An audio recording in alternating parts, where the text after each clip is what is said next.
Presiden Rusia Vladimir Putin pada hari Kamis 24 Februari memantik terjadinya Perang Dunia III dengan membombardir Ukraina habis-habisan. Dia mengumumkan operasi militer di negara itu dan memperingatkan negara-negara lain bahwa setiap upaya untuk mengganggu tindakan Rusia akan menyebabkan konsekuensi besar. Tak lama setelah dia berbicara, ledakan besar terdengar di Kiev, Kharkiv, dan daerah lain di Ukraina.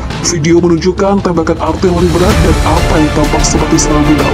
Pemerintah Ukraina mengatakan invasi Rusia telah dimulai. Menteri Luar Negeri Ukraina Dmytro Kuleba mengatakan Putin telah meluncurkan invasi skala penuh ke Ukraina. Kota-kota Ukraina yang damai sedang diserang. Ini adalah perang agresi. Ukraina akan mempertahankan diri dan akan menang. Dunia dapat dan harus menghentikan Putin. Waktunya untuk bertindak sekarang.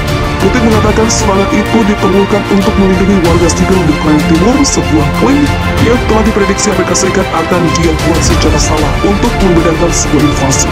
Dalam pidato yang disiarkan televisi, Putin menuduh Amerika Serikat dan sekutunya mengabaikan permintaan Rusia untuk menjaga Ukraina bergabung dengan NATO dan menawarkan jaminan keamanan kepada Moskow. Dia mengatakan tujuan Rusia bukan untuk melindungi Ukraina. Presiden Amerika Serikat Joe Biden mengecam serangan tidak beralasan dan tidak dapat dibenarkan di Ukraina dan mengatakan dunia akan meminta pertanggungjawaban Rusia. Invasi besar-besaran Rusia dapat menyebabkan banyak korban dan menggulingkan pemerintah Ukraina yang terpilih secara demokratis. Jika konsekuensi dari konflik dan sanksi yang dihasilkan dan dikenalkan pada Rusia dapat berkembang di seluruh dunia, mempengaruhi pasokan energi di Eropa, mengguncang pasar keuangan global, dan mengancam keseimbangan pasca perang dunia di dunia itu. Putin mengatakan operasi militer Rusia bertujuan untuk memastikan demilitarisasi dan denazifikasi Ukraina. Putin mendesak prajurit Ukraina untuk segera meletakkan senjata dan pulang. Putin mengumumkan operasi militer setelah Kremlin mengatakan pemberontak di Ukraina Timur meminta bantuan militer Rusia untuk membantu menangkis agresi Ukraina.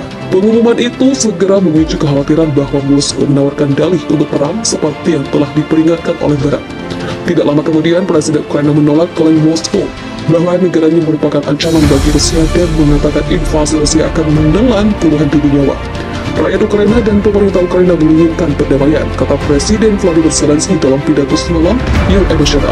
Zelensky berbicara dalam bahasa Rusia dalam seruan langsung kepada warga Rusia. Tetapi jika kami diserang, jika kami menghadapi upaya untuk mengambil negara kami, kebebasan kami, kehidupan kami, dan kehidupan anak-anak kami akan membela diri. Ketika Anda menyerang kami, Anda akan menempuh wajah kami, bukan punggung kami, kata dia. Zelensky mengatakan dia meminta untuk mengatur panggilan dengan Putin Rabu malam. Zelensky mengatakan dia meminta untuk mengatur panggilan dengan Putin Rabu malam, tetapi Kremlin tidak menanggapi. Presiden Joko Widodo menginginkan semua negara mulai menghentikan kegagalan mengunci perang seperti yang terjadi antara Ukraina dan Rusia. Semua negara harus terkoneksi untuk bangkit. Hal ini disampaikan Jokowi dalam pertemuan Menteri Keuangan dan Gubernur Bank Sentral negara G20 pada Kamis. Dalam situasi seperti ini bukan saatnya untuk rivalitas dan membuat ketegangan baru yang membahayakan keselamatan dunia. Sebagaimana yang terjadi di Ukraina saat ini semua pihak harus menghentikan rivalitas dan ketegangan. Harus kolaborasi membangkitkan dunia yang pulih kembali, paparnya. Perdamaian dan saling bekerjasama lebih penting dalam kondisi sekarang untuk mendorong pemulihan ekonomi. Ketidakpastian global harus kita hadapi dengan sinergi dan harus bekerjasama mengendalikan inflasi yang meningkat dan mengantisipasi kelangkaan dan harga pangan, kontainer, dan lain-lain dari kelaparan, jelas Jokowi. Dalam pertemuan ini, Jokowi berharap ada komitmen bersama untuk mengatasi sebuah banyak persoalan tersebut. Saya menaruh harapan besar kepada Menko dan pimpinan Bank Sentral Dunia yang bisa menghasilkan konkret with coffee stranger, with coffee together, kekasih. Jokowi desak Rusia dan NATO hentikan rivalitas di Ukraina.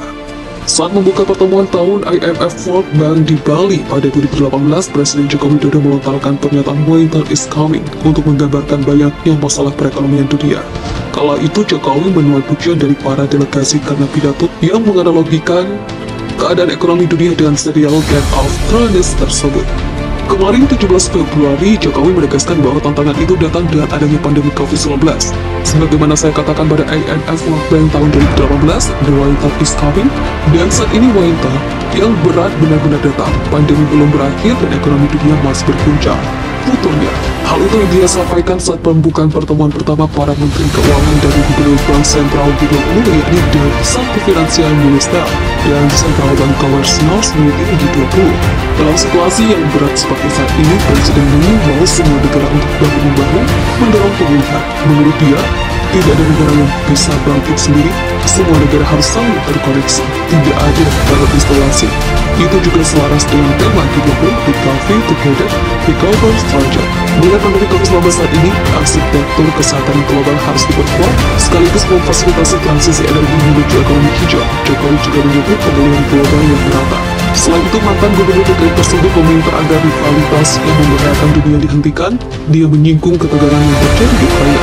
Bukan saatnya membuat ketegangan baru yang mengganggu pemulihan dunia, apalagi membahayakan keselamatan dunia. Sebagaimana yang terjadi di Ukraina saat ini, semua pihak harus menghentikan rivalitas dan ketegangan, jelas dia. Jokowi optimis rangkaian pertemuan Menteri Keuangan dan Gubernur Bank Sentral itu dapat merumuskan langkah konkret yang bisa segera dilaksanakan, segera tampak hasilnya, katanya. Menurut dia, negara-negara anggota G20 harus terus bekerja sama dalam mengatasi permasalahan, misalnya terkait pengendalian inflasi yang terus meningkat, kelangkaan pangan, dan kelaparan. Kita juga punya tugas untuk melakukan beberapa transformasi, ucapnya. Jokowi merinci, transformasi yang dimaksud diantaranya transisi ekonomi baru dan transformasi digital yang merata. Selain itu, harus mendukung usaha mikro, kecil, dan menengah. Dengan semangat Recovery Together, Recover Stronger, Indonesia mendorong pembahasan agenda-agenda prioritas dunia, ujarnya. Pada kesempatan yang sama, Menko Sri Mulyani Indrawati menjelaskan pentingnya mengatasi masalah atas luka ekonomi yang berkepanjangan. Hal itu untuk mencapai pemulihan yang kuat, berkelanjutan, seimbang, dan pertumbuhan inklusif. Aris Sapanya juga menyoroti pentingnya isu perubahan iklim. Masa pandemi merupakan peringatan yang cukup keras bagi kita semua. Betapa rentannya ekonomi global terhadap kejutan-kejutan non-tradisional, ucapnya. Seluruh pihak, kata dia, harus mengingat bahwa perubahan iklim dapat menimbulkan dampak yang jauh lebih besar dari pandemi. Disinilah peran G20 dibutuhkan dalam memerangi perubahan iklim, bukan hanya dalam penurunan emisi karbon, tapi juga menemukan skema untuk meningkatkan dan mengarahkan lebih banyak pembiayaan dan investasi pada teknologi berkelanjutan dan memfasilitasi aksi iklim, tutup mantan Direktur Pelaksanaan Bank Dunia itu.